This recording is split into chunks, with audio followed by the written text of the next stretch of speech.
Gene Hackman était bien plus qu'une légende d'Hollywood. Il était une force de la nature.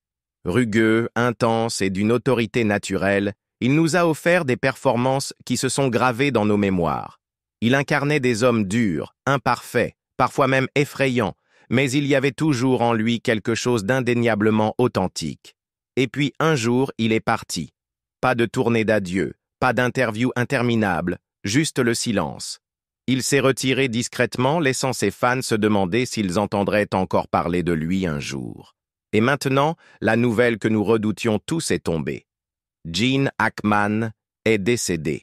Mais ce qui rend ce moment encore plus poignant, c'est que Clint Eastwood, son ami de longue date, son rival et son collaborateur, est enfin sorti de son silence. Eastwood, un homme connu pour garder ses émotions pour lui, a parlé d'une manière à laquelle personne ne s'attendait.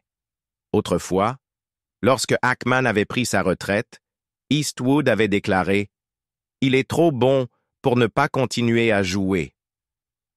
Ces mots portaient en eux de l'admiration, mais aujourd'hui, ils résonnent d'un poids que personne n'avait vu venir. Qu'a révélé Eastwood?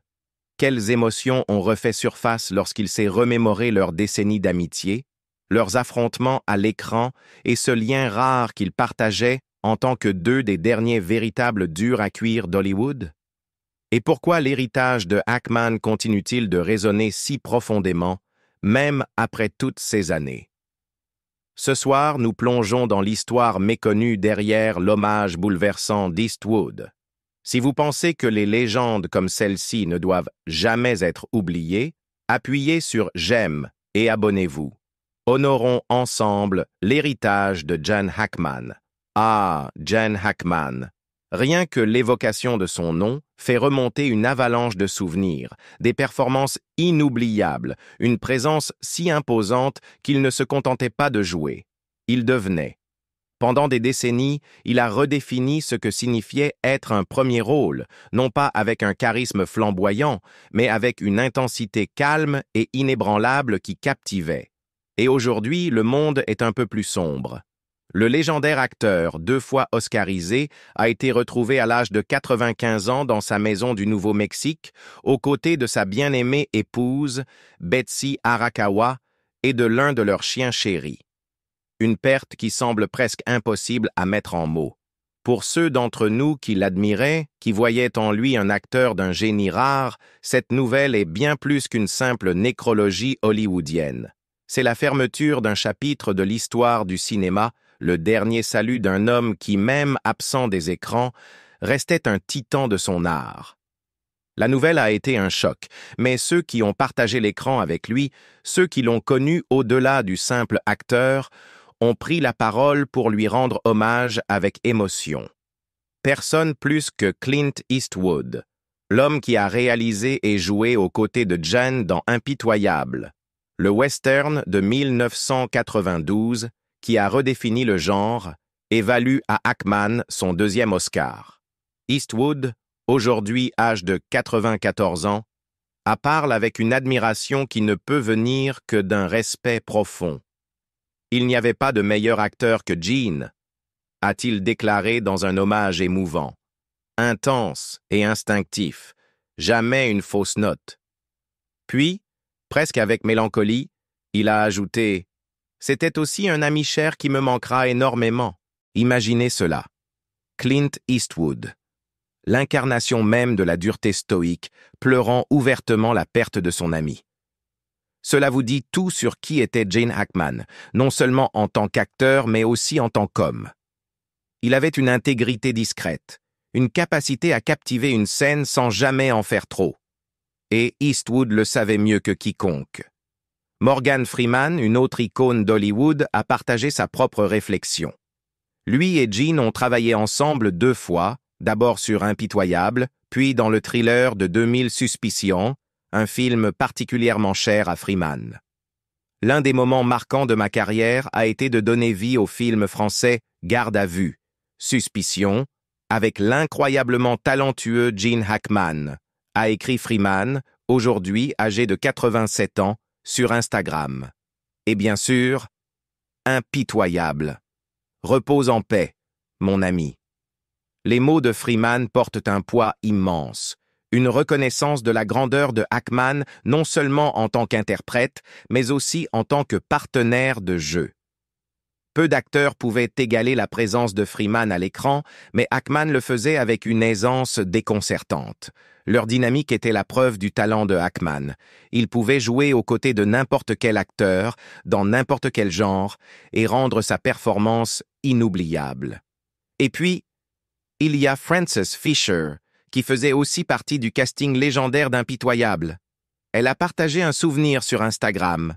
Le soir où Jean et Betsy sont arrivés à Calgary, Clint et moi avons dîné avec eux, se souvient-elle. Jean devait tourner une petite scène le lendemain, son premier jour de travail.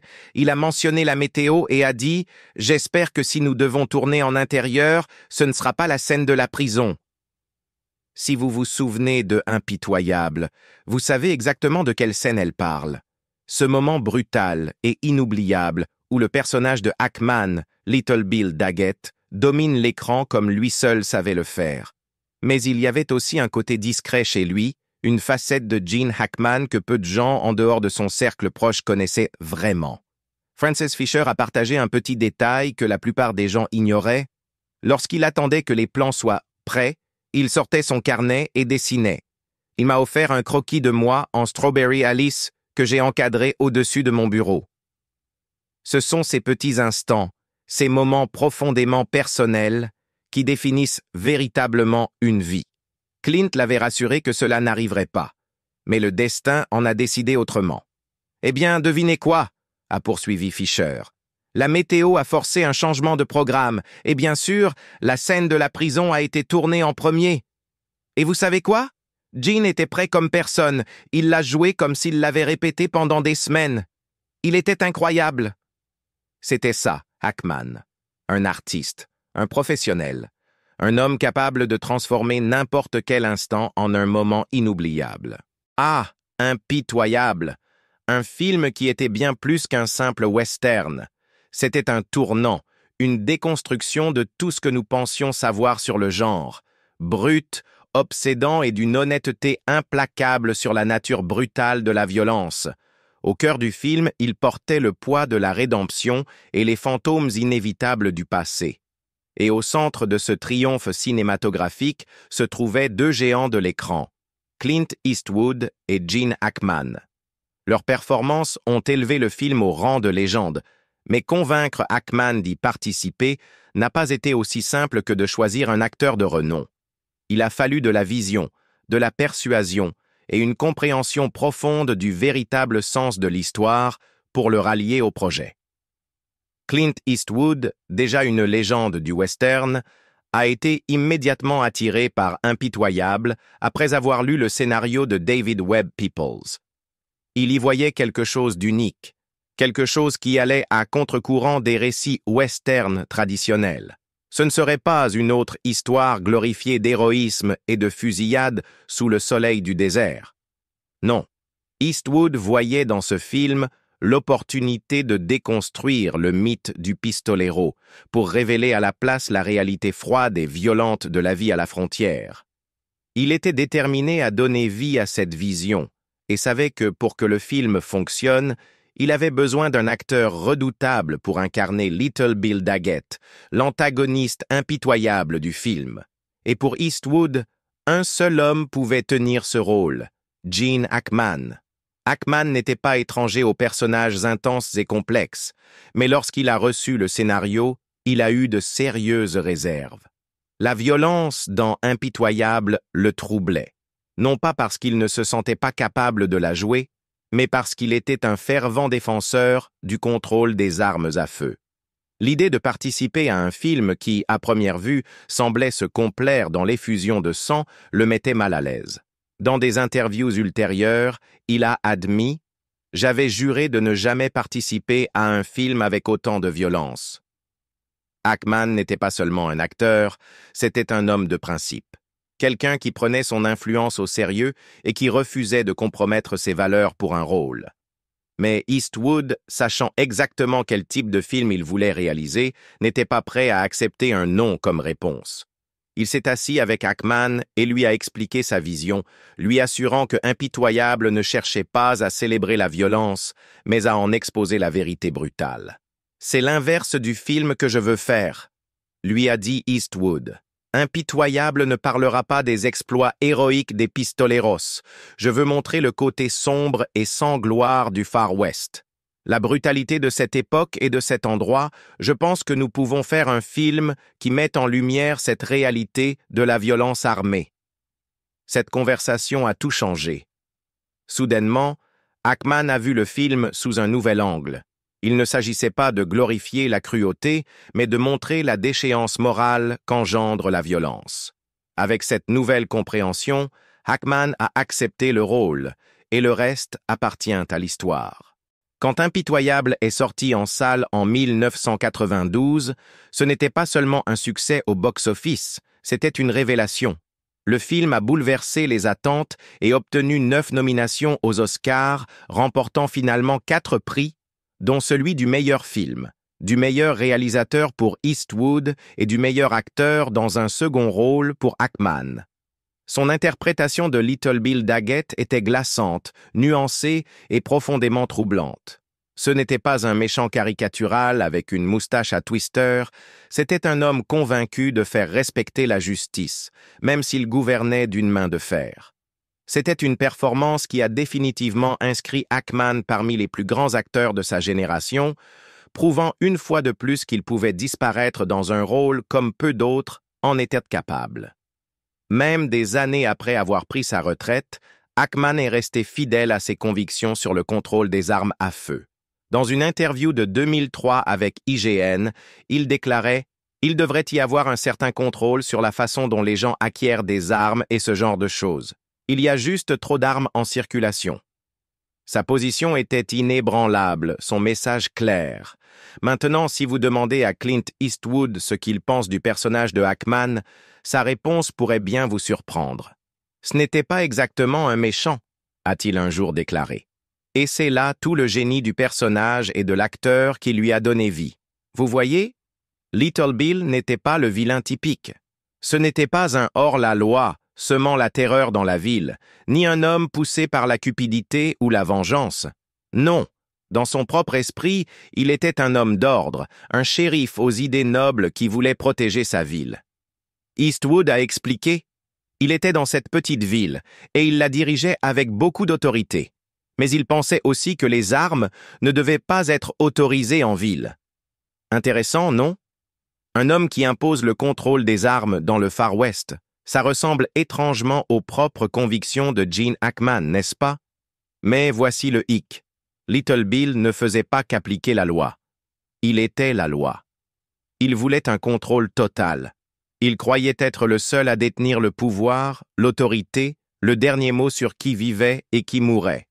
Il voulait être le seul maître et le seul garant de la loi, a expliqué Eastwood. Et c'est là que résidait le véritable conflit. Ce n'était pas un simple affrontement entre le bien et le mal. C'était une bataille de perspective, de pouvoir, entre des hommes convaincus d'être dans leur bon droit. Ackman a incarné Little Bill comme un homme persuadé d'être le héros de sa propre histoire, un homme qui croyait sincèrement avoir toujours raison. Eastwood l'a parfaitement résumé. Il ne se voyait tout simplement pas comme un méchant. Et c'est ce qui le rendait encore plus dangereux.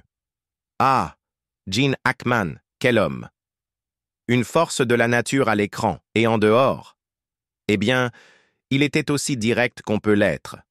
On pourrait dire qu'il était un homme dur, pas dans un sens amer ou cruel, mais à l'ancienne, du genre qui en avait vu de toutes les couleurs. Après tout, il avait été un marine, et il ne s'est jamais laissé entraîner dans tout ce cirque hollywoodien sur le fait d'être aimable ou de jouer la star charismatique. Non. Hackman n'a jamais été attiré par les paillettes et le glamour. Il était là pour le travail, l'art, et une fois qu'il en a eu fini, c'était terminé. À 95 ans, il a vécu une vie bien remplie, une vie où il a quitté les projecteurs selon ses propres termes.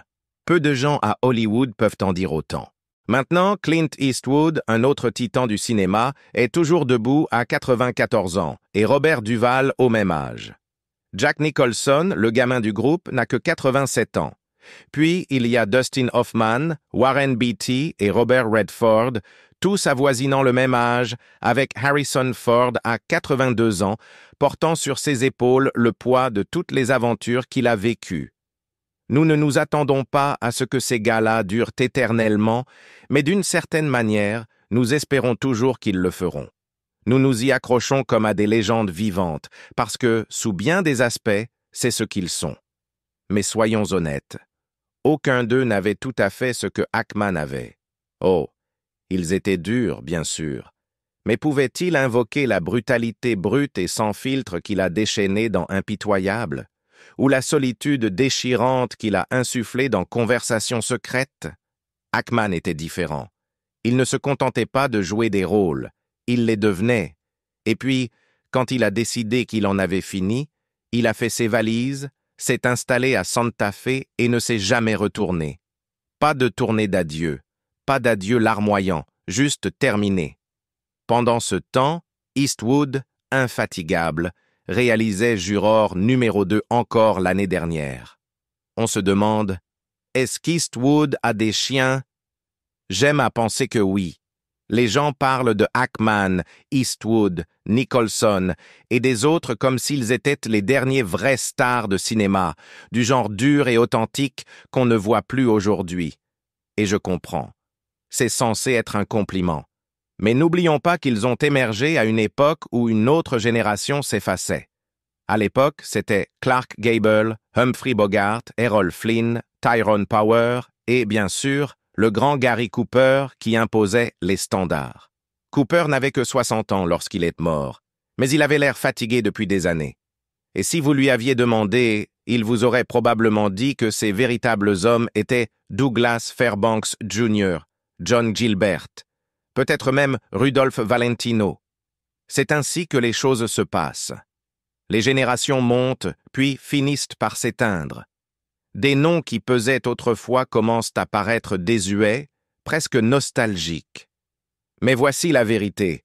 Peut-être attendons-nous trop de ces légendes. Nous les plaçons sur des piédestaux, nous y projetons notre affection, notre admiration, nos espoirs. Et à force, ce genre de poids peut user n'importe qui. Peut-être, juste peut-être, en demandons-nous trop aux acteurs, alors qu'ils essaient simplement de nous renvoyer un reflet de nous-mêmes. Peut-être est-ce pour cela que Gene Hackman est parti quand il l'a fait, parce qu'il savait qu'au bout du compte, seul le travail compte. Et pour lui, il parlait de lui-même sans aucun doute. Ah, Gene Hackman. Voilà un homme qui n'incarnait pas seulement des durs. Il en était un. Pas dans une posture de macho fanfaron, mais dans cette attitude discrète, sans détour, à prendre ou à laisser, qui ne vient que de ceux qui ont vraiment vécu avant que Hollywood ne mette la main sur eux. Sa génération, ces stars de cinéma forgées à la dure, ressemblent aujourd'hui à la vraie école. L'authentique. Des hommes qui ont gravi les échelons à la force du poignet, qui connaissaient que la difficulté, qui n'ont pas reçu leur carrière en cadeau, mais l'ont arrachée de haute lutte. Mais ne nous mentons pas, cette expression « The right stuff », c'est un slogan, non? Un joli label bien propre qui sonne bien dans un discours ou sur une affiche. Philip Kaufman, avec son film brillant et ironique « L'étoffe des héros », l'avait bien compris. Il savait que la vraie dureté ne se limite pas à une apparence, elle réside dans la survie. Et Hackman, lui, l'avait compris aussi.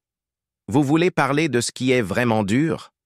Essayez de traverser les années 1930, de sauter clandestinement dans des trains de marchandises à travers le pays, de vous demander si vous trouverez de quoi manger, si vous devrez voler pour survivre. Ça, c'était dur. Le genre de dureté qui marque un homme, qui le façonne, qui le rend méfiant envers le monde, mais suffisamment malin pour y naviguer. Ces jours-ci, les acteurs jouant les soi-disant hommes forts affrontent un combat différent. Ils luttent contre les écrans verts et les réseaux sociaux plutôt que contre de véritables épreuves de la vie. Oh, il y en a encore quelques-uns qui ont ce côté rugueux. Brad Pitt, Robert Downey Jr., Ed Harris, on le voit dans leurs yeux. Mais donnez-leur encore 1 ou 2 décennies et ils commenceront à ressembler à de la roche usée, tout comme leurs prédécesseurs. Et pouvez-vous imaginer Mel Gibson à 90 ans? Ce n'est que dans 21 ans, mais quelque chose me dit que le monde n'aura pas cette patience. Ces gars-là se souviennent encore de leurs répliques, ou du moins les improvisent en chemin. Ils peuvent encore afficher un sourire éclatant. Mais le véritable test, devoir courir devant la caméra. C'est à ce moment-là que le temps les rattrape. Les acteurs qui jouaient les durs luttent souvent contre leurs propres insécurités, leurs propres fragilités. C'est pourquoi nous nous connectons à eux. C'est pourquoi Ackman, malgré toute sa puissance à l'écran, a compris quelque chose d'essentiel. Il n'était pas toujours l'homme que les gens remarquaient en premier. Prenez Bonnie and Clyde, par exemple. Ackman jouait Buck Barrow. Mais soyons honnêtes, quand Warren Beatty se tient à côté de vous en Clyde, c'est son visage que le public regarde. Et Ackman le savait. Il ne l'enviait pas. Il se contentait de faire son travail. Vous voyez? Ackman faisait partie des rares, un acteur qui ne se souciait jamais d'être aimé. Rien que cela fait de lui une exception à Hollywood. La plupart des acteurs sont désespérés d'être adorés, insécurisés au point d'en être comiques. Mais Ackman, il n'avait pas besoin de votre approbation. Il jouait les méchants avec conviction, sans une once de vanité. Regardez French Connection. Popeye Doyle n'était pas un héros noble, c'était un voyou tapageur, tout aussi dangereux que les criminels qu'il poursuivait. Dans USS Alabama, Ackman était un tyran, un homme si rigide dans ses croyances qu'il devenait une menace pour le monde entier, une force si inflexible que Denzel Washington lui-même devait l'arrêter. Et vous savez quoi? Ackman nous laissait le détester. Il n'adoucissait jamais les angles, ne lançait jamais un clin d'œil à la caméra pour nous rappeler qu'au fond, c'était un type bien. Il jouait vrai. Et c'est pourquoi il était l'un des plus grands. Parce que même lorsqu'il aboyait des ordres dans un sous-marin nucléaire, froid et calculateur, un homme en qui vous n'auriez pas confiance pour votre vie. Il avait quand même un chien. Voilà un homme qui pouvait commander un plateau de tournage par sa seule présence, qui captivait les spectateurs d'un seul regard ou d'une simple ligne de dialogue. Et pourtant, entre deux prises, il trouvait la paix dans le dessin. Cela en dit long sur la profondeur de son caractère, sur le fait que derrière les façades dures qu'il incarnait souvent, il y avait un artiste, un penseur, un homme qui observait le monde avec une curiosité silencieuse. Il n'avait jamais eu besoin des projecteurs. Il s'est retiré du cinéma en 2004 sans adieu grandiose, simplement parce qu'il sentait que c'était le moment.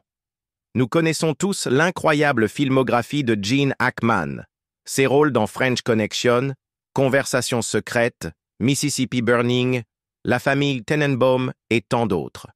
Il a remporté des Oscars, offert certaines des performances les plus emblématiques de l'histoire du cinéma, et pourtant, ce qui le rendait vraiment spécial allait au-delà de tout ça. C'était sa manière d'être, la façon dont chaque performance semblait fluide, dont il ne perdait jamais de vue l'essentiel. Il n'était pas juste un acteur, il était un conteur, un artisan, quelqu'un qui nous faisait croire en ses personnages parce que, l'espace d'un instant, il les incarnait réellement. Mais au-delà des récompenses, au-delà des performances mythiques, c'est sa présence humble et discrète que ceux qui l'ont connu garderont dans leur cœur. L'héritage de Gene Hackman ne s'effacera jamais. Il a quitté Hollywood à sa façon, mais ses performances, sa présence et son impact vivront pour toujours. Et maintenant, avec les mots sincères de Clint Eastwood, nous sommes rappelés à quel point nous avons perdu et à quel point nous avons encore à célébrer. Merci d'avoir regardé. Si vous voulez continuer à honorer des légendes comme Hackman, n'oubliez pas de liker et de vous abonner.